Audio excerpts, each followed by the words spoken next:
Olá, seja muito bem-vindo a mais um episódio do Fora de Série Podcast. Bom, quem está acompanhando a série Reis sabe que há mais de 3.000 anos os principais inimigos do povo de Israel eram os filisteus. Agora, antes de eu falar quem está aqui com a gente, eu quero lembrar você de se inscrever no canal, ativar o sininho e deixar o like nesse vídeo para você conseguir participar aqui com a gente do bate-papo e também acompanhar os próximos episódios. Bom, os principais inimigos do povo israelita eram os filisteus. Eu estou aqui com dois atores que interpretam dois príncipes, dois soldados filisteus. Daniel Blanco, que faz Malquias ou Lucier, né? Já nem sei mais como... Eu também não, eu tô confuso também. E o Caetano Meilen, que faz Quedes, tudo bem? Tudo bom. Obrigada, gente, por terem vindo. Imagina, obrigado pelo convite. Olha, Daniel, primeiro assim, a gente vai chegar lá, mas que reviravolta de Malquias pra Lucier, hein? Doideira, né? Que doideira, tô digerindo isso até agora. Tá difícil primeiro de desapegar da história toda do personagem, ou dos personagens, não sei até agora se são duas pessoas ou uma. Mas, pois é, tá dando o que falar, né? A galera tá gostando, eu tô gostando também. E você tava me falando aqui que os atores que interpretam outros personagens sequer sabiam dessa reviravolta, é verdade, Caetano? Você sabia dessa reviravolta? Eu sabia. Não, mas foi uma questão, né? Porque a gente tinha os capítulos com as cenas secretas e a gente tinha que guardar esse segredo. E é difícil, né? Porque a gente vai se afeiçoando com os colegas e a gente quer postar foto e, enfim, falar, mas...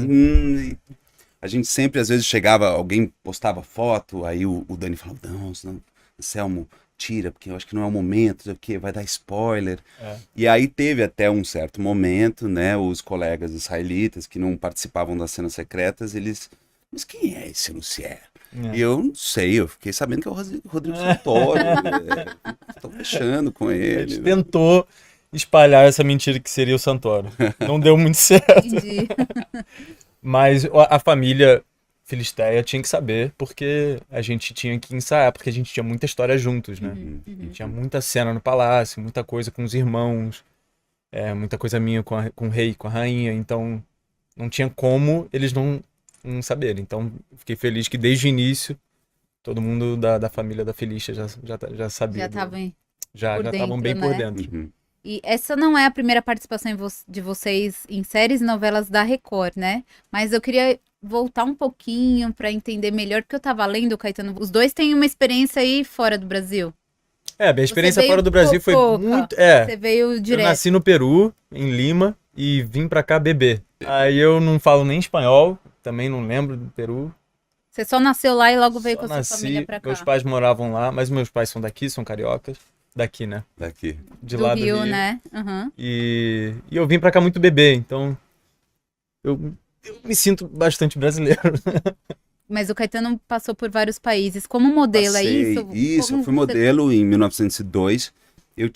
Teve uma coisa assim que eu tinha 13 anos de idade, aí eu tinha dois amigos, a gente era muito amigo no colégio, a gente falou, cara, vamos deixar o cabelo crescer, vamos. Aí a gente deixou o cabelo crescer, quando deu 17, 18 anos, eu era um cabeludo, assim. E aí isso chamou a atenção de agência, de modelo e tudo. E foi por conta do cabelo comprido que eu fui modelar lá, com 18 anos. Mas você nem imaginava, você nem pensava em ser modelo, você queria outras coisas pra sua vida? Não, absolutamente. A minha mãe é professora de inglês e ela também dava aula em casa. Então, para entrar em casa, eu tinha que passar pela aulinha dela. E tinha lá uma aluna dela que tinha uma irmã que tinha uma agência de modelo. Olha só o plalalã. Uhum. E ela falou, nossa, leva jeito, não sei o quê. Eu falei com a minha irmã, ela vai te dar umas fotos. Aí eu fui lá, tirei umas fotos, aquelas fotos que você faz assim, sabe? Bem aquelas, fecha o olhinho. Eu lembro até hoje desse dia. Pegava o ônibus para ir pro colégio, aí na volta, passava por esse lugar. E aí eu parei, fiz essas fotos, aí eu comecei a fazer comerciais, muito, principalmente. Né, chamei a atenção de uns produtores de elenco, assim, que falaram, cara, você podia ir para uma agência média, aí depois eu fui para uma maior, e dessa maior eu viajei. Aí viajei em Nova York, Japão, Paris, onde eu tô em Hongo de Hanashimase. Olha, hein? Olha, que isso. você fala então outras línguas. Eu falo inglês fluente, um pouco de francês, e tiro essa onda do japonês, porque o japonês é muito legal, amigo, nossa. É bonito, Você morou né? Uma lá. língua linda. É bonito. Morei lá. morei lá. E é muito engraçado porque na língua japonesa, a maneira como eles pensam é sobre eu, Caetano sou. Watashi wa Caetano desu. Então o verbo é a última coisa. É sempre assim, eu tô falando disso. Aí o que tá acontecendo com isso, que é o verbo, é a última coisa. E aí você migrou para a carreira de ator? Como? Como que Bom, aconteceu? antes de viajar, eu fiz uma peça. Eu estreiei no teatro profissional. Era a peça que chamava Clarão das Estrelas, do Vladimir Capella, finado Vladimir Capella, que foi um grande autor e diretor de infantis. Era muito, muito lindo os infantis dele. Então eu estreiei muito por conta do cabelo também, porque foi ridículo. Cheguei lá no teste, falando, cara, não sei nem falar um texto de tal, assim. Aí ele falou assim, Caetano, né? Eu falei, Caetano. E tinha uma galera muito legal. E aí dali que surgiu o convite para viajar como modelo. E eu sentia que eu não conseguia me expressar plenamente, né? Em tudo que eu queria como modelo, que eu sempre fui muito agitado. Muito participativo. E modelos não gostam muito participativo, né? É legal você meio quietinho, fazendo a esfinge da beleza e tal, não sei o quê. Né? Fazendo esfinge. Quanto mais participativo, menos eles gostam. Ok. É legal manter o mistério com o modelo. E aí você fez esse teste e começou. Então, aí eu comecei, fui ser modelo, me deu pra mim, foi muito legal. Acho muito legal conhecer as outras culturas e depois de um tempo comecei a falar assim, caramba, é todo mundo meio igual, né? Não importa se o cara é japonês, eles estão meio que querendo sempre as mesmas coisas, interessante esse povo. Então você cria esse denominador comum e as culturas, que é muito interessante. E aí quando eu voltei, eu busquei um curso de teatro na agência de modelo, e aí nessa agência, chamada La Equipe, não sei se existe ainda, teve um teste 2001, e aí eu passei como modelo, e aí fui pra lá, pro Rio de Janeiro. Como Aí, modelo. Ou já como ator. aí pra uma oficina de atores, né, lá sempre tinha esse misto, né, onde tinha a galera que entrava como modelo e a galera que entrava como ator mesmo. E aí, desse paranauê dos dois, assim, Ainda sempre não tinha influencer, né? Não tinha. Ator ou modelo. Hoje em dia tem a vaga do influencer. Tem a vaga do influencer. É verdade. Era ator ou modelo. É verdade. Outra época, né, amigo? Nossa. Mas foi. A minha classe tinha Cris Viana, tinha Rodrigo Hilbert, Thiago Rodrigues. Tinha uma galera assim. Era a Marjorie este ano e tal. Cara, E é aí, muito louco pensar que você tem essa idade. Não parece ter a mesma idade, não? Quantos anos vocês têm? eu vou fazer 42. Eu fiz 28. Amigo, você sempre terá a mesma idade que eu, amigo. Você é eterno. Você sempre será meu conterrâneo, meu 2001, contemporâneo. tá contando essa história, tô pensando o que eu tava fazendo em 2001. Sei lá, eu tinha 7 anos, tava na escola. Amigo, mas é meio bizarro, né? Cara, que loucura, velho. Loucura. Ah, Daí a coisa foi... Aí eu... e fiscal... comecei a entrar e meio que aprender, né? Porque eu era muito ruim, viu, Ana? Nossa senhora, era de dar vergonha. Eu era muito ruim. Aí a gente vai aprendendo, né? Que bom que é uma coisa que você pode crescer infinitamente nessa profissão. Sim, porque na vida o legal é isso, né? A gente poder sempre aprender, evoluir, crescer, seja com o que a gente faz ou com outras áreas, né? sempre mesmo, né? A gente vai estar atuando com 80 anos e querendo aprender. O certo seria isso. Quer dizer, né? Eu acho que isso de se manter um ator aprendiz é uma questão, porque tem atores que eles têm, não sei, assim, me parece que às vezes tem um platô do eu sei fazer isso.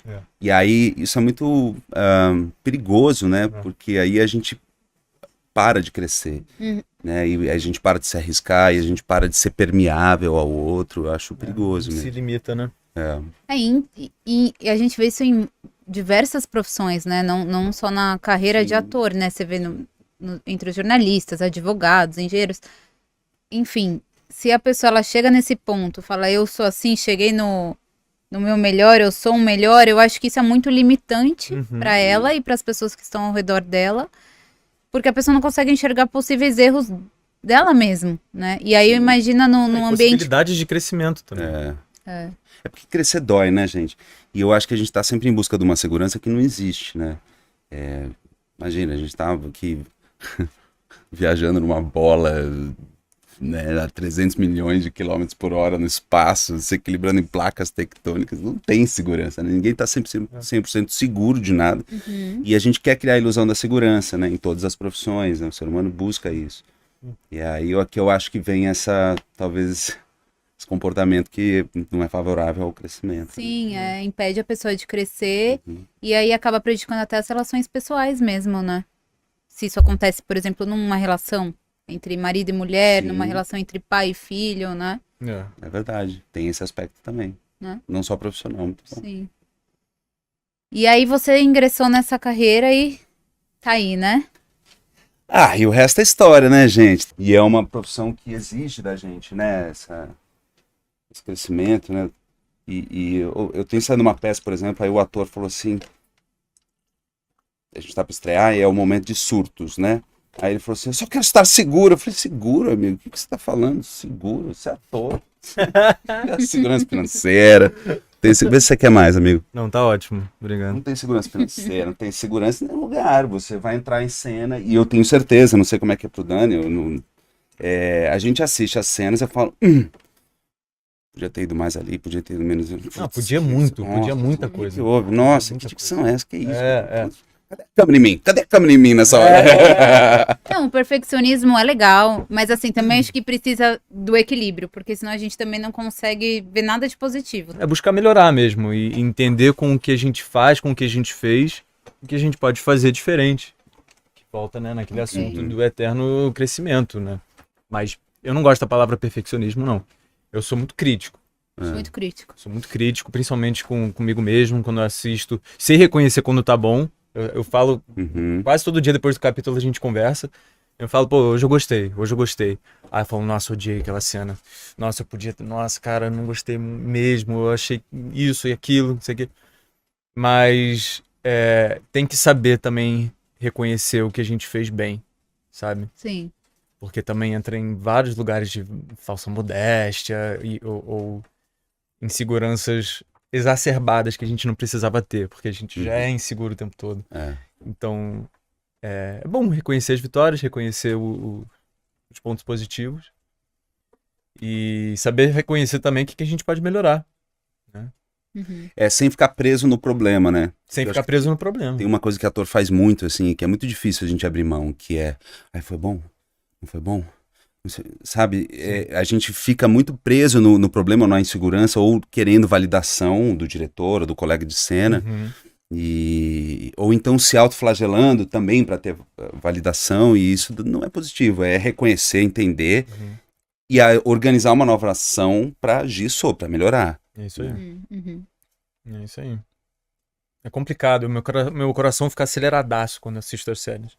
Quando eu assisto as cenas, eu fico muito nervoso. Amigo, mas é que é muita exposição, né? É muito. É o primeiro contato de vocês depois daí que vocês Depois gravam? do último dia de gravação, sim. Ok. É verdade, né? Porque uma escorregadinha, a história pode mudar o rumo, né? Uma olhada diferente, um tom para algum personagem diferente fora do lugar, pode mudar o rumo da história ou mudar a percepção do público, né? Sim, sim. Complicado. Cara, eu tava vendo uma cena da Pamela, ela dentro da tenda, ela puxou uma emoção tão linda, assim. Aqui Nossa, interpreta a Lavínia, né? A esposa Lavínia. de Pamela Tomé. Malquias do nossa. Chico. Outro nível, meu Deus. Aí ela sai da tenda nessa continuidade da emoção, né? Que é Sim. adicionando, né? Tem que ter uma continuidade de emoção. Sabe lá quando que ela gravou fora da tenda? Dentro da tenda, estúdio. Fora da tenda, externa. Isso. E ela Isso. casou super. Aliás, foi um início de capítulo maravilhoso. Foi maravilhoso. Mandei mensagem pra ela na hora. Falei, meu Deus, parceira, que isso? Aí é prêmio, hein? Vai ganhar prêmio, hein? Ela tá muito bem. A Pamela tá demais. Isso é muito legal. A gente torce muito um pelo outro, cara, nesse núcleo. Cara, verdade. Criou uma amizade, né? Criou. E eu acho que tem uma coisa assim que, por exemplo, vou rasgar uma seda agora pro Dani. Eu acho que ser protagonista é muito mais do que ser um metralhador de texto, entende? Além dele ser um grande profissional nesse sentido, de estar sempre com texto em cima, que deveria ser o mínimo, né? Mas não é. E a gente não vê muito isso. Eu acho que ainda tem isso de ser agregador, ser o líder daquele, né? Porque ele envolve vários núcleos. Então você tem que agregar todos esses núcleos, né? Tem uma coisa de liderança também, de coração, de afeto, que vai além do profissional que é o metralhador de texto, entende? E legal. também ser muito resiliente em relação à frustração, porque você vai sair frustrado, né? Quanto mais cenas eu tenho, maior a minha possibilidade de ser engolido pela máquina, né? Porque a gente precisa gravar, e é rápido, e ninguém quer saber da sua continuidade de emoção, das coisas que envelopam o produto, né? Entendi. Então a gente precisa estar muito bem, e eu acho que o Dani é um grande protagonista. Nossa, gente. Obrigado. É verdade. mesmo. É verdade, amigo. Com essa voz grave ainda, cara. Pô, deu credibilidade, hein? Vou te chamar de Dani também, que é Dani, então pode ficar ficou à vontade, Dani. é Dani. Dani, você vem de uma família de artistas, né? Sim. E isso te contagiou, porque eu li que você queria seguir na música. Como é que foi que o teatro chegou também na sua vida? Foi através da música. Minha família toda é de compositores e músicos. Meu avô foi o Billy Blanco, compositor da época da Bossa Nova. E meu pai é compositor também, produtor musical, ator. E sempre tive a música em casa, né? Eu sou o quinto de 6 filhos. Todos mesmo pai, mesma mãe. E a gente sempre teve muita música em casa, sabe? Piano em casa, vários instrumentos, bateria. Foi assim que eu comecei a tocar bateria, porque meu irmão tinha em casa. Aí eu toquei a bateria, acabei tocando mais do que ele, porque ele só queria saber de violão. Aí eu pegava o violão antigo do meu pai, aprendi a tocar. E a gente... E assim, era cultural da nossa família, né? Ter música. E aos poucos o teatro musical foi puxando a gente. Através das minhas irmãs. A princípio foram chamando elas para fazer audições Ana Terra, uma das minhas irmãs, era modelo também. A Lua também era modelo. Eu era jogador de futebol. Mas profissional? Era o meu sonho. Ah, ok. Era o meu sonho até os 14, 15 anos. Aí eu bati na trave no Flamengo. E quando eu fui dispensado do Flamengo, eu pensei... Eu descobri que meu sonho era jogar no Flamengo, não era ser jogador de futebol.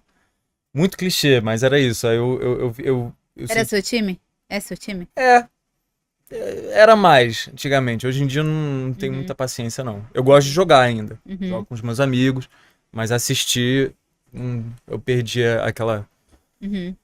aquele êxtase de torcer, de jogar e xingar a televisão, de ir no estádio, em todos os jogos, eu perdi. Mas eu ainda gosto de jogar.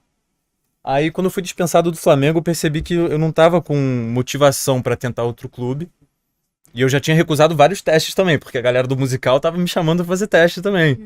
Vem fazer teste pra Noviça Rebelde, vem fazer teste pra não sei o que. Eu falei, não, gente, quero jogar, me deixa, sabe? Quero jogar, não quero mais nada. Aí eu saí do Flamengo e falei, tá bom, então já tinha me chamado pra conhecer uma agência lá, 40 graus no Rio. Fui, falei, vamos mudar de rumo. Não tinha nem estudado teatro ainda, não tinha feito nada. Quantos anos você tinha? 15? Eu tinha 15. Então. Fui lá na agência, eu comecei a fazer teste antes de entrar pro curso de teatro. E por que será que eu não passei em nenhum teste, né? Que loucura, cara. Eu fui dessa agência também, do Da Serginho 40, Matos. do Serginho, o Serginho foi assistir um musical que que meu irmão fazia com a Marina Rui Barbosa em 2007. 2007, 2008. Aí chamou meu irmão pra essa agência, falou, vamos conhecer lá, legal o seu trabalho, te colocar na parte de atores da agência, porque meu irmão, eu nem imagino meu irmão sendo modelo, nada a ver com ele. Aí ele mostrou uma foto da família, falou assim, esse aqui é minha família, ó, esse aqui é meu irmão. Aí o Serginho olhou e falou, pô, chama ele também. Aí falou, tipo, parece com você, mas é mais moreno e mais novo, né? Chama. Acabou que eu fui e meu irmão não. eu gostei do convite, fui lá, comecei a fazer teste. Fiz teste pra caramba, pra comercial, pra novela, filme. E não passei em nenhum por anos. Aí eu entrei num curso de teatro com a Luísa Thierry, professora. E comecei a me apaixonar muito pelo teatro. Continuava fazendo teste, tive muitos momentos de desânimo, né, de não passar em nenhum teste, de frustração, passar para um filme e depois me tirarem do filme porque eu era menor de idade, tinha cenas que um ator menor de idade não podia fazer, um bando de coisa que frustra muito, né, que eu mais vejo lá no Rio são pessoas correndo atrás de ser ator tanto tempo, tantos anos e depois entra numa faculdade de alguma coisa que o pai quer que ele faça, ou um plano B que ele já pensou um dia. Isso corta meu coração. Quando eu já desisti eu já pensei em desistir várias vezes. Aí fui me formar na escola, aí aquela ideia, né? E aí, vamos fazer faculdade, não vamos? Minha mãe, minha avó na cabeça, assim, e aí, vai Aquela fazer o quê? Vai fazer o quê? cobrança, Vai fazer o quê? Vai fazer o quê? Terminou o colegial, já tem que pensar, já tem que entrar, né? É. Escolher uma carreira pra vida, né? E eu já tava por aqui com teatro, já tava desistindo, não passava em nenhum teste. Falei, vou fazer faculdade de música. Um grande plano B, né? Fazer música. Porque eu já tô desistindo de ser ator, vou fazer música. Lógico, nossa. Minha mãe e minha avó ficaram super felizes. Mas... Eu tenho uma situação parecida na minha vida, porque eu estudei pra fazer medicina a vida inteira. Desde que eu acho que eu Sei, porque aprendi é uma vida, a né? ler, enfim, fiz Medicina é uma cursinho. vida. Sim. Chegou no momento, eu falei, não, vou fazer jornalismo.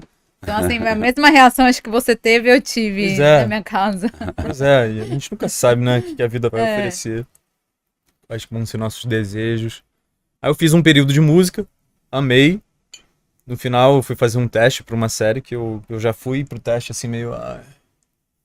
já sei que eu não vou passar, sabe? Já sei que eu não vou passar. Aí foi o primeiro teste que eu fui sem estar preocupado com acertar e fazer bem, porque eu já tava pensando assim, eu tava matando a aula na faculdade pra ir fazer esse teste, eu tava gostando da faculdade. Aí eu tipo, vamos fazer isso aqui logo pra voltar pra aula. Passei.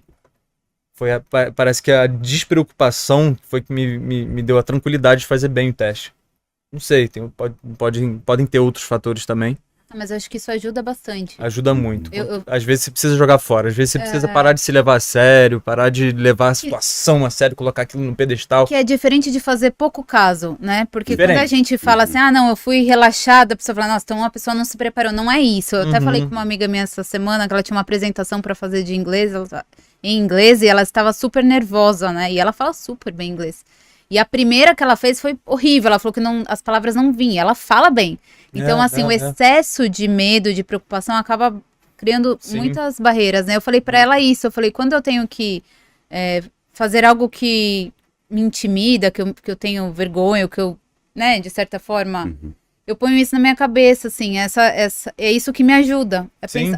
Essa despreocupação. Falou, as pessoas são todas iguais a mim, né? Assim, cada um tá com a sua vida, suas lutas, seus problemas. E essa introspecção ajuda a gente a passar por isso de uma outra forma. Sim, com certeza. Porque tem pessoas que, tipo, tem câmera aqui. Pra todo mundo é um pouco intimidador. A gente tá conversando com câmeras, mas tem quem sente aqui e não consiga falar nada porque... Não porque é melhor ou pior, mas porque esses sentimentos afloram mais. Então, a gente... É a questão que a gente falou antes, né? Do controle... Pra conseguir, né? Sim. E o observador, né? Quando tem uma câmera, assim, uma lente, pessoas aqui olhando. Então, e quando você supervaloriza um momento na sua vida, como um teste para uma série importante, você fala, nossa, essa série pode mudar minha vida. Esse é um pensamento que pode te atrapalhar. E é o que você falou, não é a mesma coisa que fazer pouco caso. Né? Quando eu sento e faço uma cena, eu tô 100% presente. Quando acaba a cena, eu tô pensando, nossa, preciso voltar pra faculdade. Já sei que não vou passar isso aqui mesmo. Mas durante a cena a gente tá ali 100%, né? Tem círculos de atenção, né? Se eu tô 100% na cena, eu tenho meu texto, eu tenho a câmera ali, eu tenho a luz ali, você tá aqui, tem uma organização emocional. Né? Vocês têm esse círculo de atenção. Agora, vocês estavam falando, acho que você estava falando uma coisa que é muito interessante, né? A gente pensa em desistir várias vezes da profissão, que loucura, né? É uma profissão que te testa muitas vezes durante a vida, né? Mas vocês acham por quê? Assim, eu acho que tem muita... são muitos fatores que podem te levar a ter continuidade, né? É difícil a gente se sustentar economicamente, principalmente no início da profissão. Normalmente os pais, que não é o caso do Dani, e por acaso meu pai também é músico e luthier, ele faz instrumentos, mas eu não desenvolvi tanto. E às vezes você não tem uma família que tá te apoiando. Se você não tá na televisão, é sempre menor, né? A profissão não é valorizada legal, se você não estiver na televisão. Nossa, mas que novela que você tá? Teatro. Teatro de rua. Então, mas eu acho que isso é uma coisa que para mim me motivou sempre a ser mais profissional, né? E uma maneira de ser mais resiliente para mim, né, que eu achei, foi diversificar. Porque se a gente espera sempre a novela das 8, tal emissora, frustração vai ser enorme. Agora, se você faz teatro, mestre cerimônia, novela, série, locução, e você vai diversificando, eu acho que você não coloca toda a sua expectativa, e aí eu acho que a frustração ela também não vem tão forte. Né? E você tem mais possibilidades de se manter. E eu acho que tem essa coisa da sincronicidade, né? Tem essa entrega de agora é a hora é o momento de entregar, eu tô aqui, eu tô nesse podcast, eu estou entregue e fluindo. E aí as coisas vão, né, claro, fluindo e permeável, né? Você lançou um assunto, agora a gente tá nesse assunto, daqui a pouco ela vai lançar outro e a gente vai. E a sincronicidade, né? O momento em que a forma do Dani, com esse cabelo, com essa maturidade, com essa oportunidade da novela, tem de tudo. Aí não é só ele estar relaxado no teste, mas outros fatores que ele falou, que levam essa sincronicidade que dá uma oportunidade pra gente ir mais além. E depois pode fazer assim, né? Pois é. Aí tem outro. Aí outro. Aí outro. Eu acho que o que o ator mais tem medo no Brasil é a falta de constância mesmo, né? Não. E o apoio dos pais é uma coisa, é um privilégio imenso. Da família. Que muitos atores não têm. Né? E não é só dos pais, é da família inteira. Do tio, da avó, dos primos, todo mundo jogando. E também são os primeiros a parabenizarem quando faz uma novela. Isso! Aí você faz a novela, nossa, surge parente da Mariporã, né? Eu acho que é muito fácil a pessoa desestimular um ator. E tão fácil quanto apoiar quando ela tá na televisão. Tem o exemplo do Bruno Suzano, que faz o Lesser, né? Nosso grande amigo e parceiro de cena. Que ele fazia aula de teatro e o professor falava que ele era muito ruim. Falava, você não vai conseguir nunca, não sei o quê. Foi o primeiro que quando o Bruno pegou a primeira novela, ele foi o primeiro a chegar e falar... Sempre acreditei em você. Sempre acreditei, meu aluno, ai, que orgulho, né? Já se apropria do sucesso do aluno que ele já desestimulou pra caramba, né? Eu acho que eu não posso falar de outras profissões, né? Posso falar da minha. Quando eu tomei essa decisão, que eu falei pra vocês, né, de medicina pra jornalismo, eu ouvi também muito. Você nunca vai arrumar emprego nessa área. Imagina, jornalismo não vai dar dinheiro. Isso não dá dinheiro, né? Você tem que fazer medicina, tá estudando. Nem para jornalismo nem precisa de faculdade, nem precisa. A gente ouve muito. E eu sou baixinha, né? Então eu sempre, no início, eu comecei a trabalhar como repórter e tal. Imagina, baixinha, eles nem contratam. Então, assim, é aquilo, né? A gente tem que ouvir as pessoas ao nosso redor até um certo ponto, porque nem toda crítica é construtiva. Tem crítica que vem, infelizmente, pra destruir, né? Tem crítica que vem pra ajudar e tem a gente precisa saber filtrar isso. Claro. Acho tão engraçado quando as pessoas falam, isso não dá dinheiro. Só que ninguém chega e pergunta, você tá fazendo isso pelo dinheiro? Você Exato. faz por quê? Por que você quer fazer isso?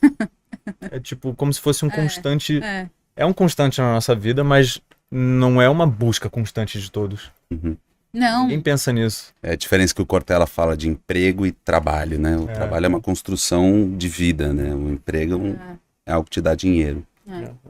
E aí, Daniel, você então fez esse teste e aí você passou, foi isso? Aí eu passei.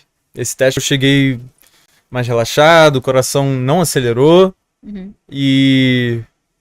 Claro, estive 100% presente na hora de fazer a cena, mas foi isso, eu não supervalorizei aquele momento, como se fosse a chance da minha vida, sabe? Eu já tinha passado por aquilo tantas vezes, eu tava literalmente 3 anos e meio fazendo testes toda semana sem passar em nenhum. 3 anos e meio. Eu não sei como eu não desisti. E é louco, porque mesmo assim sou privilegiado, muita gente passa muito mais tempo. Atores com nomes... super conhecidos no Brasil e no mundo já foram rejeitados em muito mais testes do que eu. Aí eu passei, foi uma oportunidade boa e nunca mais parei, isso já tem 10 anos. E eu sou apaixonado pelo que eu faço. Que se você tivesse desistido, né, não estaria vivendo tudo isso. Pois é. Pois é, eu teria seguido com a música, como eu ainda sigo, mas é mais como um hobby, uma paixão, né? Eu não sei como que vai ser daqui pra frente minha relação com a música, mas eu tô muito feliz de ter uma profissão, que é ser ator. Eu sou apaixonado demais. E conciliando do jeito que dá, né? Legal. E aí, Caetano, como que o Q10 chegou pra você? Como que o Q10 chegou pra mim? É uma construção, né? Um casamento que vem. A gente primeiro namorou, aí eu ia Record, depois a gente noivou, depois a gente casou, né? Então eu comecei lá atrás, em Rei Davi, com Bahaná, e aí por vezes eu fazia outras coisas contemporâneas e tal. Na casa eu cheguei a fazer conselho tutelar, fiz um pedófilo, foi bem significativo para aprender um pouco sobre isso, que é um tema que nunca me interessou. Aí eu entendi por razões óbvias, nossa, por que eu nunca vi esses clássicos? Eu tenho vontade de ver isso. Eu leio assim, nossa, não vou ver isso. Mas é interessante, faz parte do aprendizado que a profissão te impõe às vezes, né? E é muito legal, a gente se transforma. Conhecer outras realidades, né? Conhecer outras realidades, né? E aí eu fui indo, né? Aí eu fiz José do Egito, e aí depois eu protagonizei o Milagre de Jesus, e por isso eu acho que chamei isso, né? Acho que tem uma questão, um lugar bem espiritual, assim, que você fica desejando certas coisas. Falei, cara, eu queria tanto fazer isso na minha profissão.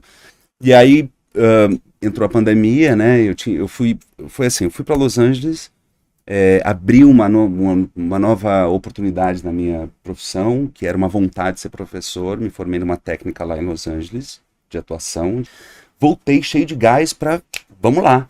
Eu tinha uma peça para estrear, eu tinha cursos para dar dessa técnica, eu estava cheio de coisa, e veio o convite para Gênesis, pelo Pradella.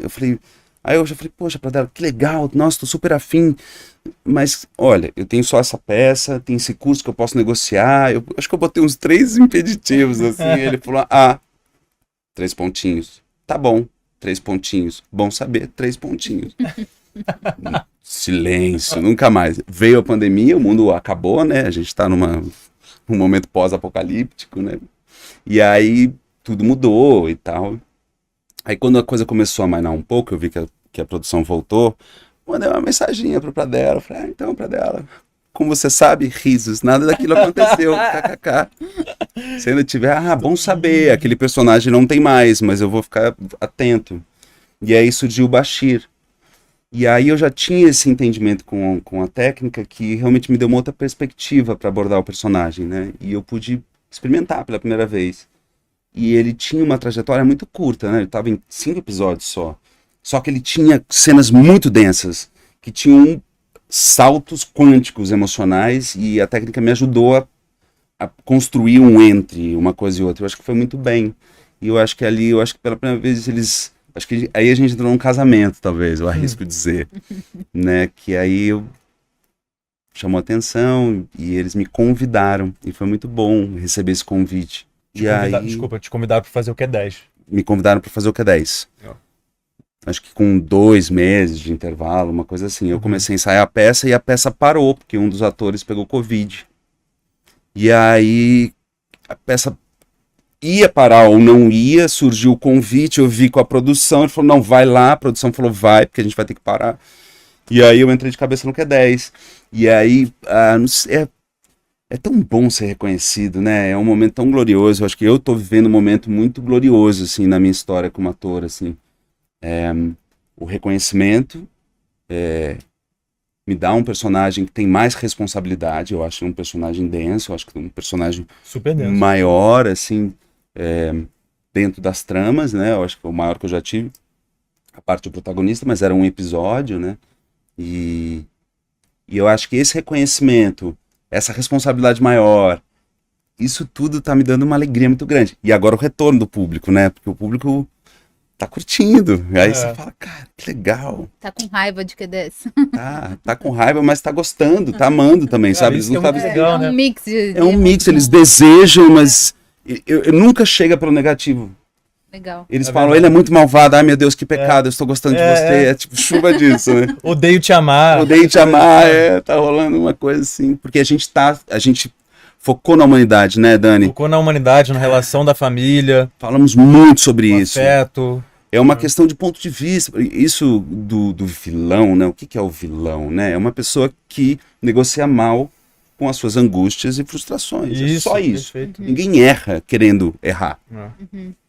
Então, pensar sobre esse ponto de vista, quais são essas angústias, essas frustrações, essas necessidades emocionais mal resolvidas, pensar sobre isso e agir sobre isso, e não sobre né, o sorriso filisteu, amigo. Vamos falar sobre o sorriso filisteu já já. Olha, fecharam dois capítulos seguidos com o sorriso filisteu! Amigo, você tá arrasando. Um sorriso meio maquiavélico ali, né? Era uma coisa escrita, a gente falou, ai meu Deus, como é que é isso? Mas eles me deram essa liberdade de criar esse sorriso, mas vinha escrito assim, ó, Malquias sorri filisteusamente. E foi o que saiu ali na hora. E ficou. Botaram no final de 2 capítulos. Legal. Muito bom. É isso. Mas é importante a gente... Eu acho que todo bom vilão... Eu acho que tem mudado o conceito de um bom vilão também no cinema. Que é humanizar ele, né? Uhum. E quando se trata de uma família, chega a ser fácil pensar em como humanizá-los, né? É criar uma relação de família. Isso é muito bom, né? Você falou da relação com a Silvia antes da gente começar a gravar. E eu acho que o Q10 tem uma relação, vem pela carência emocional, entende? Ele tem uma carência dessa mãe, porque ela vai trocando de preferido à medida que os filhos vão nascendo. Tanto que o preferido é o Alemer, que é o mais jovem. Isso é falado, né? Ele chega, é novidade, aí ele volta a ser o preferido. Ah, não, já a preferência volta a ser você, tá? Só quando passar a novidade de eu ter chegado. Pois é. E aí eu acho que ele, por ser o mais velho, ele tem aquela cena, né, que eu tentei buscar isso, assim, da carência. Você me despreza só porque eu sou o mais velho. E só pra fechar, assim, aí com o pai ele já tem um temor, é a única pessoa que ele teme, porque ele quer muito o amor daquele pai. E com o irmão ele ama, mas ele ama porque ele queria ser ele. Ele queria ter as habilidades, as potências que ele tem e que fazem dele o herdeiro. E não ele, que é o herdeiro por ser o mais velho. Ele já teria o direito, mas, cara, ele é obrigado a admirar, mas é uma admiração, má negociação com a sua frustração e angústia. Sim. É uma admiração que gera ciúme. Não é uma admiração que legal, você é melhor no meu. E aí que entra um dado pra mim de vilão, entende? E que a gente fica trabalhando muito, assim, nem sei se vai muito pro... As pessoas estão me dando feedback, estão sacando. Mas não foi uma coisa que a gente foi eleito, foi uma coisa que eu procurei fazer e às vezes a câmera pega, às vezes não. Pega. Eu recebi mensagens de amigos filmando a televisão, filmando o Caetano em Q10, em silêncio, falando, fica ligado com esse teu irmão aqui, hein? Fica ligado, fica de olho aberto, porque ele tá de olho, hein? E o Caetano em silêncio, só do meu lado, assim, me olhando, e já tá imprimindo isso. Não, com certeza, tá. Eu acompanho, assim, realmente a gente consegue ver. E o quanto, assim, são situações, por exemplo, do Q10, né, com a mãe, essa situação de se sentir rejeitado, a carência, que a gente consegue imprimir para várias situações, né? As pessoas conseguem até refletir sobre isso para as vidas próprias delas, né?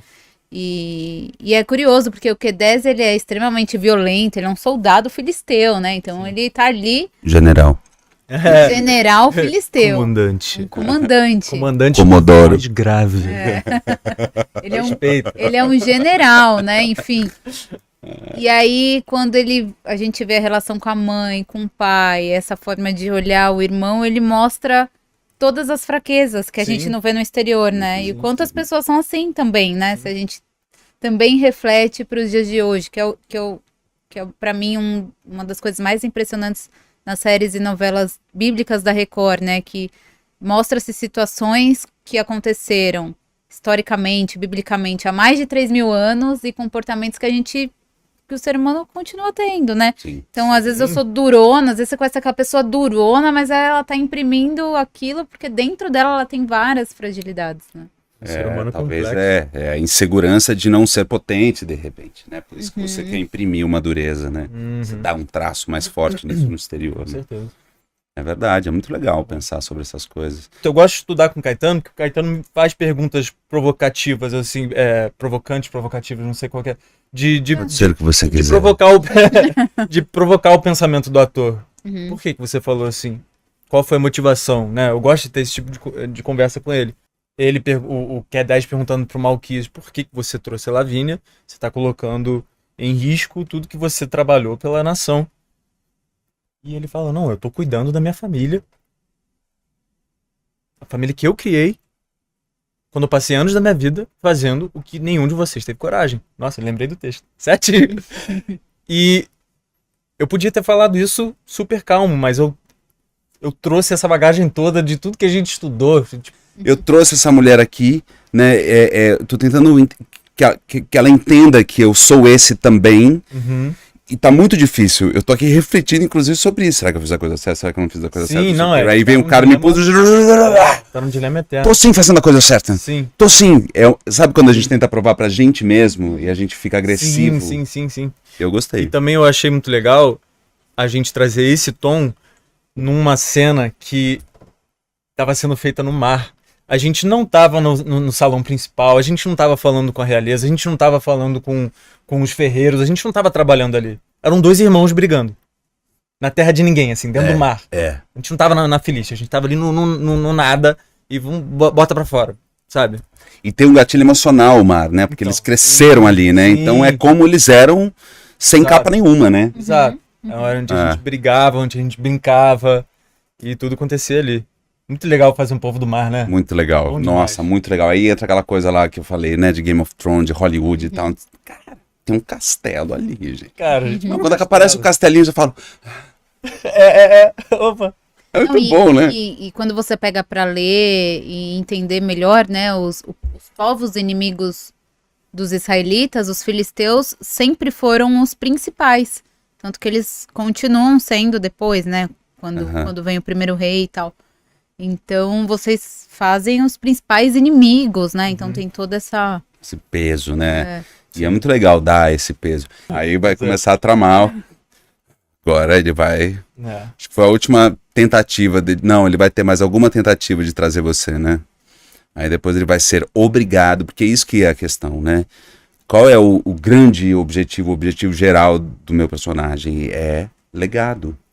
O mais importante é manter a cultura filisteia. Não só a ideologia cultura, bem como terras, que é a riqueza dessa época, né? Sim. Então isso é o mais importante. Então por isso que ele fica tão irritado com o irmão, né? Porque ele tá mexendo no que é mais importante, que é deixar esse legado. E aí você falou que aí ele fica tentando trazer. Isso significa que ele fica tentando trazer Malquias / Lucier para ter essa visão 100%, e aí depois ele trama contra? Não, eu fico pensando que assim, o Q10 gostaria de estar no lugar dele, mas ele não é tão bom guerreiro. Ele não tem as qualidades desse irmão. E ele é obrigado a se curvar a isso, né? Porque eu acho que tem um sentido de justiça nele, nesse lugar, né? Então ele fica tentando trazer esse... É uma espécie de enviado, né? Como é que chama? O mártir, o arquétipo de herói desse povo, né? Para ele cumprir a missão dele até o final. Foram 20 anos, né? Então, o que está entre ele cumprir essa missão ou não? É essa identidade. Então, ela tem que sair do tabuleiro para que essa peça possa cumprir a sua plena potência. É isso que ele quer do irmão, que ele cumpra a plena potência dele, de ser o enviado, de ser o nosso herói, né?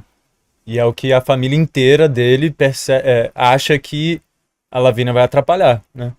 Quando ele chega ferido e tudo mais, e ninguém se dá conta. E ele passa 20 anos ali, Sim, né? Passa 20 anos. E ele se envolve, né? Então ele casou, ele tá se envolveu. vivo, né? Se casou, se envolveu, fez amizades genuínas. Porque a gente tem a necessidade, por mais que o Lucier seja frio, ele consegue isolar as emoções dele, deixar na gaveta por um tempo. Não tem como por tanto tempo, né? 20 anos assim, você tá vivendo, você quer viver, você quer ter conexões. O ser humano busca conexão. Então... É amor, né? É, o amor. O grande lance é esse, né? Então, o Malquias realmente amou. Ele realmente amou Ada, Samila, Micael, Lavínia, principalmente. Sabe? Belá. Todo mundo que ele conheceu lá, que ele criou um laço. Samuel. Sabe? Isso tudo foram relações genuínas que ele teve. Mas como ele tem esse lance de colocar as emoções na gaveta, ele conseguiu continuar com a missão principal dele, que é tomar as terras dele de volta. As terras que um dia já foram dos filisteus. Então, ele conseguiu manter isso na gaveta. Mesmo tendo todas aquelas relações de confiança, né? Então, cada cultura elege algo. Hoje a gente tem essa questão com o pensamento, né? Com o raciocínio sendo o elemento mais importante da mente, sendo Sim. que a mente tem outros aspectos. Então a gente culturalmente elege coisas. Eu acho que os filisteus elegiam essa lógica, estratégia, né? Que é onde o Q10 quer sair bem. E os israelitas elegem o amor, né? O Sim. amor pelo Deus único e tal. Então, por isso, e isso permeia, né? E isso fica com ele até quando a Samila foi violentado. Ele quis fazer justiça. Isso, exato. início ao Porque fim. Que nessa interessante. essa cena, se existe alguma dúvida de que, tipo, como ele chegou, porque você chega de um jeito, né? O Luciano chega lá em Siló, enfim, ele chega de um jeito muito misterioso. Então, Sim. quando a gente assiste, a gente fala, que estranho. Sim. Mas aí a gente vai vendo o comportamento dele, aí essa cena pra mim foi muito marcante nesse aspecto, porque quando ela vai contar pro juiz Eli o que aconteceu, o juiz Eli não acredita nela, Uhum. Luciero, Malquias, chega nele e fala, não, mas por todo o respeito que eu sempre tive, eu não imaginava que você teria essa reação, algo assim, né? Sim, ele ficou decepcionado. Então ali, pra mim, se tinha alguma dúvida do seu personagem, tinha morrido, assim, sim, por isso sim. que surpreendeu tanto, porque a gente viu muita humanidade dele, Sim, né? foi o momento que o público conquistou, que o Malquias conquistou a confiança do público, né? Porque ele, como eu falei, ele tinha um amor genuíno pelo Eli, um amor de filho e pai. E quando viu a irmã dele, de consideração, sendo violentada e o Eli não defendeu, ele abriu mão disso, falando, olha, eu achei que você era como se fosse um pai. E hoje em dia, longe de mim, imaginar você como um pai. E essa cena que ele confessa isso pro Eli, foi super interessante a direção do Juan Pablo, porque desde o início eles falaram assim, olha, Malquias não pode aparecer nem um pouco de Lucier. E quando o Lucier estiver em cena, vai ter uns negocinhos aqui e ali de Malquias. Tanto porque vai ter Lavínia e Belá junto. Ok. Aí chegou nessa cena com Eli, o Juan falou, olha, eu quero você parado aqui no fundo. E ele me chamou num canto, né? Porque era segredo geral naquela época. Os outros atores não sabiam Não. dessa mudança. Nem o Xaxá sabia. Nem o Xaxá sabia, o ator que faz o Eli. Aí ele me chamou num canto e falou, olha, eu quero um pouquinho do nosso amigo lá. Né? Se referindo a Lucier, mas ele não queria nem falar essa palavra no estúdio. Ele falou, eu quero um pouquinho, só um pouquinho de Lucier aqui nessa cena, do nosso amiguinho. Só um pouquinho. Tanto que ele botou o Malquias super misterioso nessa cena, no fundo, foi um plano sequência. Ele me colocou no fundo, só pegando a reação do Xaxá, e o Malquias desfocado no fundo. Pra ter esse mistério de por que ele tá desfocado, por que não tá revelando a expressão dele. Porque ele tava na cabeça dele ali com ódio. Ele tava decepcionado, porque ele realmente via o Eli como pai, mas ele tava com ódio daquele povo naquele momento. E, gente, vocês eram santos. Sabe, eu tava aqui super me interessando pela religião de vocês, e agora, olha isso, gente. A família principal aqui da cidade, filhos do juiz, sacerdotes, violentando as mulheres, como assim? Ele tava com ódio, tanto que esse ódio ficou em evidência durante a batalha. Né? Então eu achei super interessante essa direção do Juan, de deixar desfocado, fez a mesma coisa com você naquela nossa cena. Nossa, que eu adoro essa cena. Pra mim foi uma das melhores cenas. Rondo ele, só aparece em quadro no final, é muito bom. Sim. Inclusive, o que você tá achando dessa linguagem, Ana? Tô gostando muito, porque... Botei ela no fogo, você viu? Não, eu tô gostando muito, porque é um capítulo que realmente você não consegue... você vê o episódio, você não consegue parar nem pra pegar um copo de água, né? Porque acontecem muitas coisas em 50 minutos. Então tá muito legal, porque tá realmente prendendo a nossa atenção e tá surpreendendo. A todo momento vem uma cena que surpreende. E eu acho que é uma linguagem muito bacana pra TV. Sim, e transgressor, assim. Eu acho que é um mergulho. O Juan proporcionou um mergulho do público nas cenas. Que às vezes eu tô aqui assistindo, daqui a pouco eu tô em transe, assim, com a cena, eu penso, gente, tá 3 minutos de plano sequência. Não teve nenhum corte. E isso, assim, na televisão é uma coisa que a gente vê pouco. Então tô super feliz com essa linguagem também. É como se fosse um mergulho mesmo. Não tem aqueles cortes rápidos normalmente. Tô amando isso. Tô amando essa linguagem que o Juan tá trazendo pra série. Muito legal. E você? Não, também, porque geralmente, né, só para o público entender que linguagem que a gente está contrapondo com a nossa linguagem, né? Você localiza onde estamos, um geral, e plano contra plano, plano contra plano. Você fala, você tá em quadro, você fala, você tá em quadro, todo mundo focadinho. Isso de ter eu tô falando e a câmera tá nele, normalmente tem isso na linguagem do Juan, eu acho isso muito interessante. É muito interessante, porque a gente fala, nossa, mas que engraçado. E isso que você falou, de ter muito conteúdo, né? A gente não entra tanto na repetição, que é uma marca da novela, né? Você entra mais nessa linguagem de série que já está meio aí, né? Todos já estão ficando mais acostumados a essa linguagem de série, que eu não acho que subestime a inteligência do público, né? Deixa o público sempre aguçado. Como você falou, não consigo pegar uma água, porque eu vou perder. É exatamente isso. E tem ainda a facilidade da pessoa depois poder acessar o Play Plus e assistir. Que é o que eu faço, né? Porque nesse horário eu tô ensaiando. Então. Eu chego depois. Eu fico assim no ensaio, me roendo, assim. Ai, meu Deus. E que a gente tava falando também, né, de Malquias, essa relação, porque aí quando...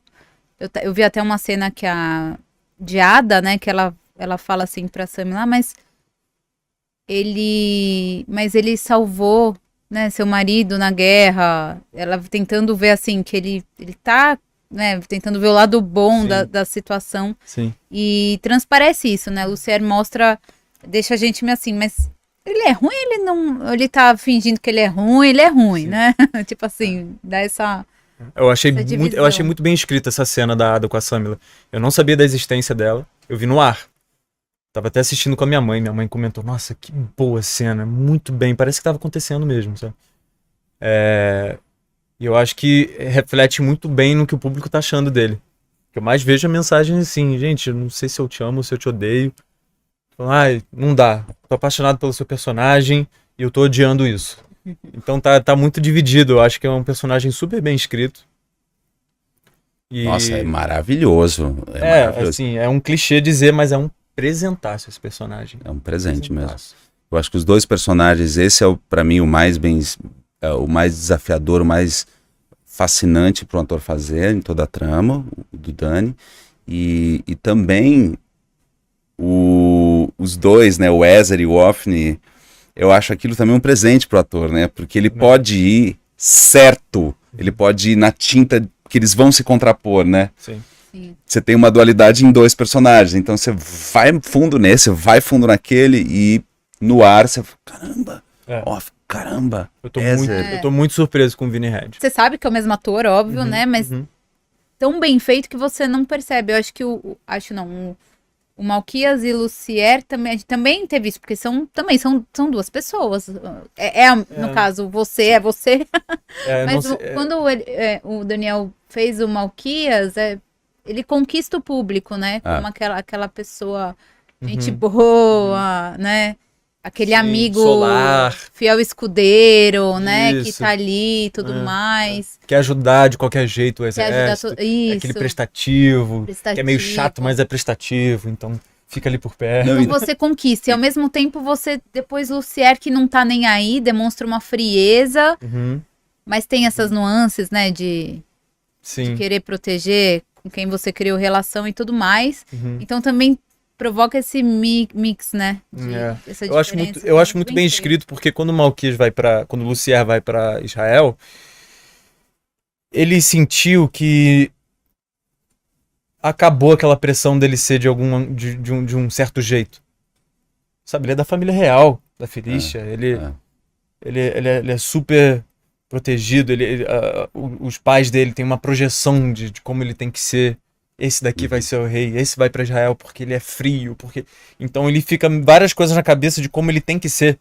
E quando ele chegou em Israel, ele falou, bom, vou começar uma vida aqui, acabou toda essa pressão. Ele já foi com o objetivo, mas enquanto eu tô aqui, eu vou viver. Então, por isso que eu acho que resgatou um lado Malquias, como personagem escrito. Eu acho tudo muito justificável com tudo que acontece com o Malquias Lucier. Então, é uma delícia. Você pode, assim, estudar eternamente esse personagem.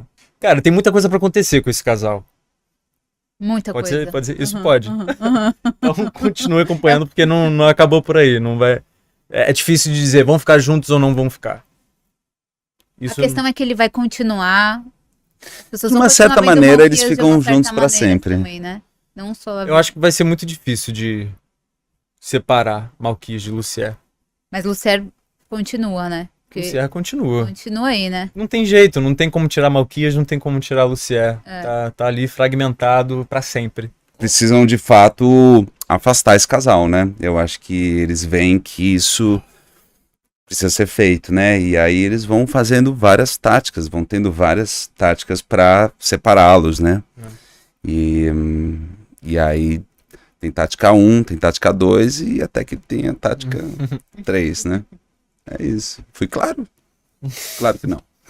Não dá bom. É um spoilerzinho sem ser um spoiler, vai. Tá bom. Pô, isso foi quase lá. E como é que foi pra vocês o processo de caracterização? Porque você agora tá de cabelo curto, mas o Daniel ainda tá, né? Com o cabelo original Malquias Lucier, né? Não desapeguei ainda. Não desapeguei. A referência do meu personagem foi uma foto minha de 2018 com cabelo desse tamanho. Então, assim como o Caetano, a gente já teve cabelo grande e eu gostava muito. Eu acho que talvez eu gosto mais de ter cabelo grande do que curto. Por isso que eu ainda não desapeguei. Deixei aqui os cabelos que não são meus. Enquanto o meu continua crescendo, que é esse aqui. Crescendo pra caramba. Mas, falando da caracterização, foi a caracterização mais interessante que eu já tive. Com certeza. Demorou pra chegar de fato, o que vai pro ar. Mas a galera mandou tão bem lá da caracterização, do figurino, que em comparação aos outros personagens, a caracterização do Malquias e do Lucier foi até rápido. Porque mandaram pra aprovação e amaram. Quando eu vi assim, a roupa do Lucier, eu falei, gente, isso aqui vai ser aprovado, não é possível. Isso aqui não tem nem dúvida. E foi o que aconteceu. Foi certeiro, sim. Eu fiquei super feliz. A minha já demorou para ser aprovada. Mas aí a gente foi chegando numa caracterização mais clean. Sim. Né? E mesmo assim a gente aproveita o cabelo comprido. Eu, como Dani, como já tive cabelo comprido, eu visto o cabelo. Ele vira uma parte do meu corpo mesmo. Então eu gosto muito também. Era aplique, né? Era um aplicão. Ele era o maior dos Nossa, cabelos. era maior, né? Era um quiosque, né? Loucura, samambaia. Era. E aí eu tive que cortar porque pra peça é uma outra caracterização. E é bom mudar, eu gosto muito de mudar. Mas eu fiquei meio apegadinho também. Né? Deu um negocinho assim. Nossa, cara, quando eu vi o Caetano na rede social, cortando cabelo, tirando barba, tudo, falei, gente, era com essa pessoa que eu tava fazendo cena? Fica muito diferente, né? Muda muito. É muito cara. louco. Muda muito. E aí, então, pra falar disso, do inverso, né? Como a caracterização, a gente jogar junto com a caracterização, como vai pra outro lugar, né? Eu acho que eu tenho uma composiçãozinha ali no Q10. Né? Eu primeiro trabalho as bases internas, emocionais, mas tem uma composiçãozinha, tem o grave ali mais presente, né? E como aquilo com o todo, com a tatuagem, com a armadura, ou até com a roupa palaciana, como aquilo casa, né? Como você acredita no externo e o interno, né? Jogando tudo junto. Uhum. Sim, até se tratando de príncipes, né? Eles acreditam muito naquela imagem que eles têm, né? Sim. Né? Isso ajuda muito a gente a construir um príncipe por causa disso. A gente sabe, a gente gosta de ser visto daquela forma. Os príncipes, né? Os personagens gostam de ser vistos daquele jeito. A gente tem essa vaidade de ser visto, de ter a liberdade com o corpo. E olha esses panos como são difíceis de fazer e são caros e você não tem, mas eu tenho. Então isso ajuda muito, né, cara? Nossa. Bem isso mesmo, né? E foi uma caracterização que demorou, que todo dia demorava muito pra acabar, né? Aquelas tranças do Lucier demoravam, bom, de início demoravam 2h30. Aí com a prática foi diminuindo pra 1h30 e depois 2 pessoas começaram a fazer ao mesmo tempo e a gente chegou a 50 minutos. Nossa, volto a dizer, o Dani teve muita paciência, amigo. Era assim, eu não sei que hora que ele malhava, que ele comia, que ele fazia supermercado, gente. Que horas? Porque é muito, muito trabalho, né? Era muita cena, era muita coisa. Trabalhei muito. Nesse sentido, o rabinho de cavalo do Q10 foi ótimo. Cabinho de cavalo, foi. E nos bastidores, antes de falar dos bastidores, né? Eu achei super interessante porque a caracterização dos filisteus está totalmente ligada também à questão arqueológica e histórica. O Rodrigo que estava me falando isso hoje, né, no bate-papo anterior. Então, ele fala, né, vocês usavam algo na cabeça na guerra, não usavam? Tinha um capacete. Sim, um capacete. Capacetes, né? O meu tinha um chifre. Então, todos esses adereços, os capacetes, as roupas, não foi uma criação para a série. Foi, obviamente, mas assim, uma criação totalmente inspirada no que os registros históricos comprovam sobre como os filisteus se viviam, né? Sim. Tem uma correlação aí com esse estudo, né? É baseado no que temos de provas. Exato. Através das cerâmicas, né? De como eles pintavam cerâmicas. Foi um trabalho lindo de criação, né? De transpor para o que seria o figurino, o que seria um capacete a partir dos vestígios, né? Um trabalho de FBI, de investigador, né? Eles se vestiam há mais de 3.000 anos, Nossa, incrível. Tempo, sim. Muito legal. Legal. E nos bastidores, vocês... Eu sei de um. Eu sei de um. Que o Edu me contou aqui. Ele postou já, obviamente, mas quando ele contou aqui a cena não tinha ido ao ar ainda. Que foi do soco, né? Do soco. Cara, eu vi a cena, amigo. Fiquei imaginando, sabe? Eles colocaram um take. Colocaram, né? Que eu acho engraçado, assim, porque obviamente foi um soco totalmente sem querer. Eu até falei pra ele que foi o primeiro soco na cara que eu dei na vida. E foi pra uma pessoa que eu adorava. Eu adoro o Edu, a gente se conhece há muitos anos. E foi totalmente sem querer. E tem gente falando na internet assim, nossa, que profissional. Caramba, como o Daniel é profissional, ele deu soco de verdade. Não, gente. Ser profissional não é dar soco na cara do ator, não, gente. Então, o profissional, na verdade, foi o Edu de ter... ele queria continuar a cena. Pegou o soco, todo mundo parou, ele já deitou, assim, começou a sangrar. Aí veio o diretor e falou, não, vamos chamar a ambulância, você tá com o nariz quebrado. E o Edu assim, ó, tá rodando ainda? Vamos continuar a cena, aproveitar o sangue? Vamos? E eu comecei a rir de nervoso, eu tava chorando e rindo ao mesmo tempo, porque o dia, nossa, é muito ruim você machucar alguém. E ele queria continuar a cena. E ele trouxe aquela dor física internalizou e fez super bem. O Edu me perdoou na hora, falou, Daniel, tudo que tá passando pela tua cabeça agora, tira, esquece, não muda nada, não muda nada. Ele adora essa frase, muda nada, muda nada. Então ele me deixou muito tranquilo, o profissional foi ele. E eu fiquei me martirizando por muito tempo. Falando, cara, se eu ouço falar que isso aconteceu em algum momento, o ator deu um soco na cara de não sei o que, sem querer. Eu já ia ser o primeiro a falar, nossa, que irresponsável. Devia ter tido mais cuidado. Sabe? Pô, que a cena fique ruim, mas que não machuque o ator. Aí eu vou lá e fiz, sabe? Então eu me culpei muito. Já passou. O Edu foi excelente. Obrigado de novo, irmão. Mas tiveram outras questões de bastidores? Tem umas coisas com os cavalos, né? Os cavalos nossos são nossos companheiros de cena, meu cavalo hiper adolescente. Aí substituíram. Como é que era o nome do outro cavalo mesmo? Eldorado. O Eldorado. Aí um dia... O desafio. O Eldorado também era um desafio. Ele não ficava parado, ele ficava sempre trotando. Ele tava num lugar, marrentaço. O zumbi era muito melhor de manobra, assim. A gente fez cenas maravilhosas, assim. Aquela do discurso e tudo, em cima do cavalo. Cara, teve uns takes tão bons que o carro corria lado a lado comigo. Eu achei que ficou meio simplificada a cena. Sim, mas foi uma cena bacana. E aí... teve um dia que eu subi, a gente tem o pelego em cima, né? O pelego é aquela pele que esconde, mascara a sela, né? Porque não tinha sela. Então a gente meio que fica subindo o pelego pra entender onde é que tá os estribos. Aí eu subi. No que eu subi, o cara soltou o cavalo, né? Que sempre o cara fica coisando. E eu não vi a rédea. Eu achei que a rédea não tava lá, ela tava por baixo do pelego.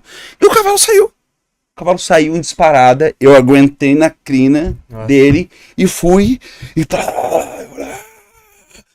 assim, não tem como controlar o cavalo, porque na crina ele não tem comando nenhum. É o arreio que faz ele parar, ou enfim, o comando tá na boca. Aí eu pensava assim, adrenalina mil, a gente num descampado, que era lama preta. Caindo pensava, a luz, já tava quase será noite. que eu... Isso... É. Será que eu pulo? Será que eu não pulo? Sabe, ficava as vozes assim, se eu pular, vou me machucar bem feio, hein? Eu acho que eu vou esperar ele cansar. Aí eu falei, fiquei esperando ele cansar. Cara, foi Fiquei esperando ele maravilhoso. cansar. Aí uma hora ele parou, aí eu catei a rédea. Aí Achou a rédea. achei a rédea. E você já sabia andar? Ah, Então eu aprendi na Terra Prometida. Minha avó gostava de cavalo, mas nessa época eu só tomei coice mesmo. Aí eu dava mais ou menos, assim, mas de crianças. Aí na Terra Prometida a gente tinha que lutar em cima do cavalo, né? Com espada. E isso é um outro nível. Você fez isso, amigo? Fiz. Nossa. A prova final era a gente dar um galope em 200 metros, chegar, sacar a espada e ir rodeando com uma rédea e com a outra, graças a Deus tem gravado pra provar, e com a outra batendo espada, né? Porque quando você fica completamente à vontade com o cavalo e ele te curte, aí você saca a espada, a coisa vai pro zero. Porque ele vê aquilo e já... sim. Então, Você aprendeu lá pra Terra Prometida, então. Aprendi esse nível mais hard, eu aprendi lá. E hoje em dia é uma delícia. Tinha dias que a gente ia lá só pra dar um galopinho, nossa, zerava a minha alma. Foi bem prazeroso. Você também? Eu amo fazer Você já isso no cavalo. sabia? Já sabia, eu montava quando era criança, eu moro num bairro no Rio de Janeiro que tem muito aras. E minha irmã fazia equitação, saltava, aí de vez em quando eu ia lá também fazer uma brincadeira, então não era um terreno novo pra mim, mas eu também não tinha tanta experiência.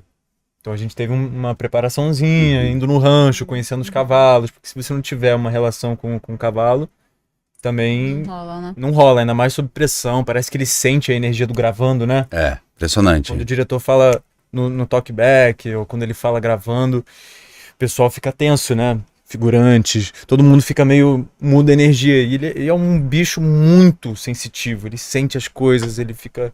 Qualquer coisinha, se de alguém tiver com medo, ele vai sentir. Então, é uma relação mútua que você tem que criar com o animal. E eu amei. Uma das cenas que eu mais me diverti... Não, as cenas que eu mais me diverti na novela foram com os cavalos. Eu fiz muita. Nossa, tive que contratar massagista, porque minhas costas já estavam ficando amassadas de tanto galopar, Mas valeu muito a pena. É uma coisa muito característica do personagem, que quando você realmente faz, sei lá, me sinto mais no personagem fazendo isso. Sim. E os dublês eram ótimos, eles ajudavam muito com as coisas específicas que a gente tinha que fazer, mas eu confesso que o dublê do Malquias ficou bem entediado. O dublê é de todo mundo, na verdade, porque a gente sempre queria fazer as cenas de ação, a gente sempre queria fazer as cenas com cavalo. Eles ficavam ali, já sabiam, né? Eles iam pra lá, já sabiam o que a gente ia querer fazer, mas tudo certo. E tiveram outras curiosidades, assim, de bastidor que vocês podem contar?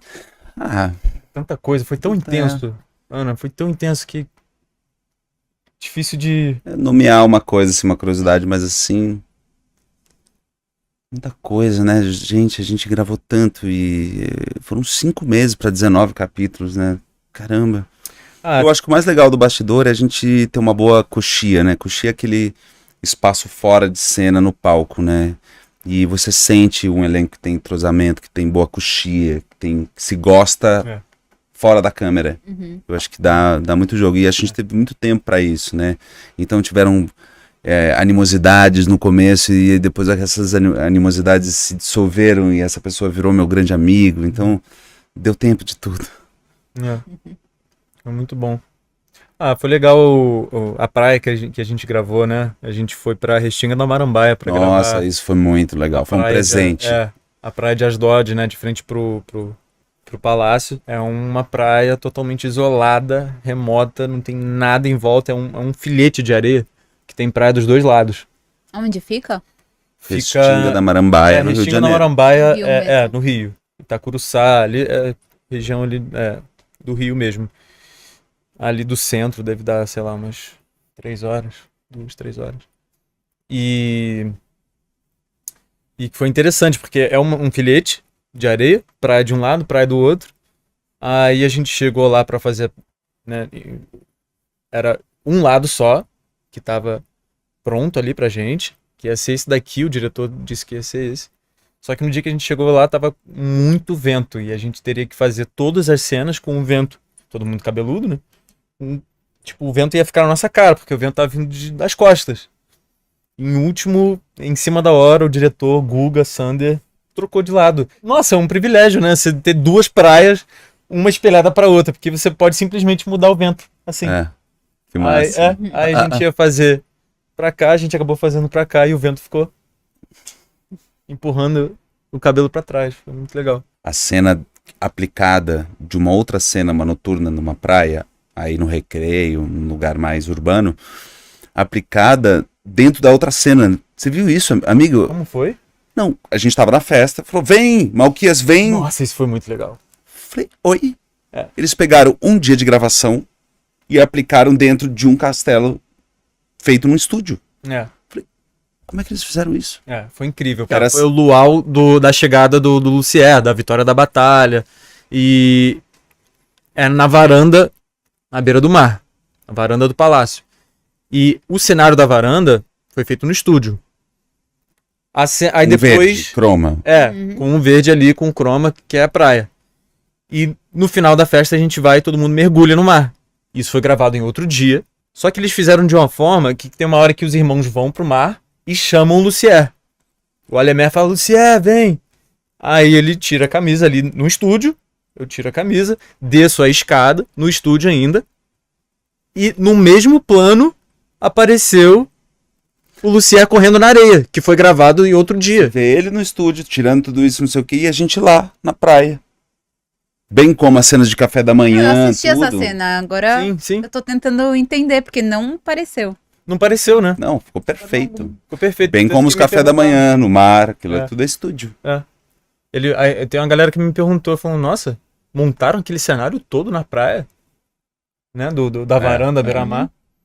Porque foi muito bem inserido. Eu não imaginava isso. Eu achei que ia estar aqui no estúdio, depois corta, tá na praia. Mas não, fizeram naquele plano ali. Aí passou um figurante na hora do corte, né? Conseguiram me esconder atrás do figurante, cortou, já tô ali. Fiquei surpreso. Bem legal. Muito legal. Vocês dois falaram, né, que de certa forma Q10 e Lucier foram presentes pra vocês. Então, quem é o Caetano depois de Q10? Quem é o Daniel agora depois de Malquias, Lucier? Engraçado, né? Eu acho que o Q10 ele me ensina muito a elaborar, me ensinou muito a elaborar antes de agir. Então, assim, eu faço, depois eu penso, sabe? Mais impulsivo? Eu sou super impulsivo e muito franco, e tudo eu já quero ter uma DR, já resolver na hora, entendeu? E o Q10 não, ele elabora, monta uma estratégia e vê a melhor maneira de agir. Eu acho muito legal, foi uma coisa que ele me ensinou, eu não tinha. E eu acho que foi um momento também, aí do ponto de vista profissional, né, eu acho que eu nunca... Tá chegando, parece que é um marco numa maturidade profissional, assim, sabe? De conseguir não só cuidar da parte artística, mas também chegar numa coletiva de imprensa e falar, cara, que legal, fluiu. Eu falei aqui, falei ali, olha que legal, e foi gostoso. Não foi uma coisa tipo, ai, coletiva de imprensa, ai meu Deus, que será? Sabe? De tudo, de sincronicidade nesse ponto, assim. O Q10 é um marco nisso também, pra mim. Experiência, né, amigo? Depois de 41 anos, uma hora tem que melhorar, né?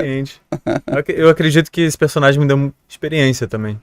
Sei lá, me sinto mais preparado.